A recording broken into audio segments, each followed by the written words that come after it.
Yeah. Guys, and good day to everyone. So it's another day and it's another video. So sa video natin ngayon, hindi aandar yung RS200, and sa tingin ko yung problema niya is yung stator. So try natin paandarin yung motor and pakita ko sa inyo yung problema. So ito na yung RS200 natin. So tinanggal ko lang muna yung seat, yung upuan niya dito, and pakita ko sa inyo. Yan po. And pagpaanda rin natin. Yan. Ayaw manda. Pag-click ko ng press start button, yun, nag-blink din yung check engine natin. Ang kagandahan, importante maglagay kayo ng ganito, voltmeter, kasi masisig yung battery ninyo. Kasi minsan, pagdududahan natin, baka battery nga pag nasa 12 plus, good pa yung battery natin, basta hindi siya babagsak ng 10 below. So pag press natin ng button natin, nag-check in yung battery, and may tumutunog dito. Yan, tumutunog yung sticker. Ayaw mo narinig na yun. So yung gawin natin ngayon is makasin ko muna ito, and ito lang naman yung mga tornilyo niya. Yan. So ayun guys, natanggal na yung seat, natanggal na din yun, and ngayon meron na tayong access dito. So ang i-access natin is yung ito, starter relay. So naka-tornilyo lang siya ito, and see, banatan natin. So ayun, natanggal natin yung stator, and try ko muna tanggalin ito. Yun guys, natanggal na din ito. So try natin paglaruan muna ito. So yun guys, ang init ng panahon ngayon, may init na tayong gagawa ng motor. So kasi meron tayong papakita pwedeng temporaries na solution para kung wala pa kayong pabili nito. So, papakita ka lang, kailangan mo lang ay ang dalawang wire. Yan. At least medyo mahaba, no? So, ayun guys, ganyan dapat. Tinali ko siya. Yan. So, lang yung itsura. So, ito yung gawin niya. So, let's on natin yung motor. And check natin kung under. Ayun. Bumalik na yung dating problema. So, ayan. Ayaw. So, yung solution natin na guys is pagdikitin lang natin yung dalawang wire na to hanggang ma-under yung motor. Try natin. Yan. Diba? Ngayon, i-sabayan natin na rev. Ayun, mas okay dito. So ayun, pagdikitin lang natin yung dalawang wire, tapos sabayin natin ng throttle. Ito. So, throttle.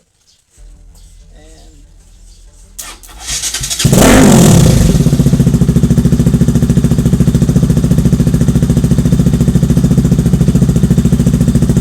so ayun lang, temporary solution lang para mapandar yung motor nyo. So ngayon, palitan na natin yung starter natin dito sa motor, and that's the solution para mandar yung motor nyo. Gamit lang itong dalawang wire na to. So kailangan yung mahaba, mas maganda i-tape nyo yung dulo, no, para hindi magdikit yan. Tapos pa-access nyo dito, palabas nyo dito. Pero kung sakaling hindi andar yung motor nyo, tanggalin nyo lang yung upuan, then pagdikitin nyo lang sabay ng throttle, and under na yan. So ayun, ngayon naman kapalitan na natin yung starter natin. Ito, pang NS 135 siya, pero same lang din naman sila sa mga RS200, mga NS200, mga 175, pwede din siya. So let's go, banat. So patayin muna natin yung makina, tanggalin natin to, then lagay ng salpak natin tong bagong relay starter. Shall we? Sa pang-update, hindi natin to kapatanggal lang natin ang wire, and hindi natin pwedeng gawin to nang hindi natin tinatanggal yung baterya kasi still may electricity pa rin na dumadaloy dyan. So tanggalin ko lang muna yon, then yan, loosen natin yung wire, then tanggalin natin yan.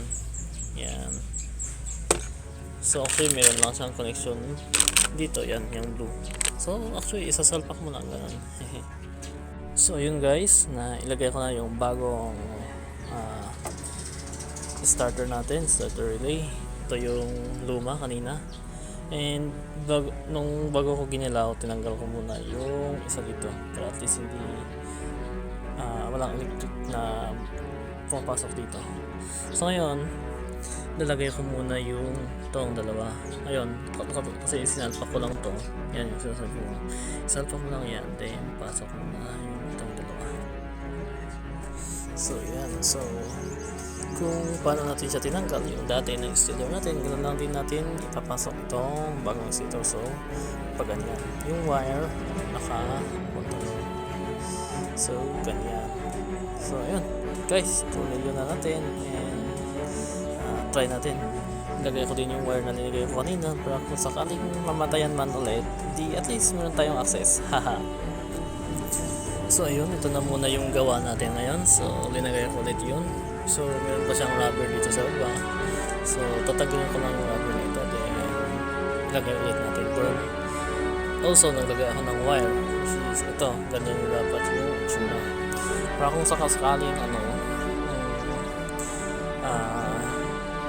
hindi ulit aandar, lalo na sa kapatagan, no? Tapos hindi mo makadiyot kasi walang magtutlak, tapos nahihirapan ka, hindi at least meron kang access dito, lalo na mabigat yung motor natin. So kung sakali man na hindi aandar, di at least kaya mo na paandarin mag-isa. So ganyan yung ginawa natin, no?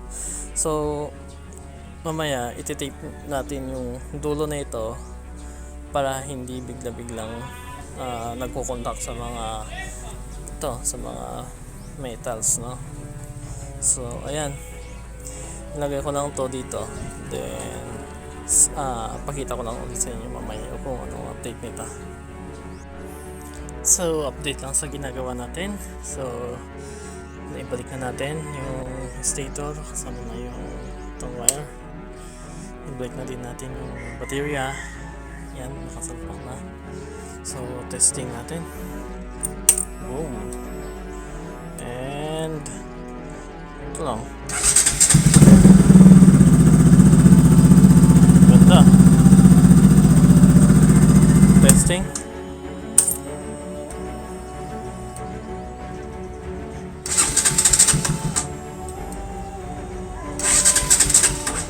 Ayun, okay na. At least hindi na yung tik tik tik pag diba? So ayun guys, okay na yung motor natin, yung RS200. So yun lang muna. And kung may naranasan kayo na kahit pinalitan nyo yung stator tapos hindi andar, kung hindi man battery, baka sa spark plug yan. So yun yung usapan sa kuryente natin. So dito ko natatapusin yung video na to. Babalik ko lang yung seat, i-tape ko lang to, ayusin ko papunta dyan, nakaganyan lang. And syempre balik ko lang din yung fairing, yung konting maliit na yan, tapos yung puan, then okay na tayo. So yun guys, thank you sa panonood ng video na to, and I hope nakatulong sa inyo.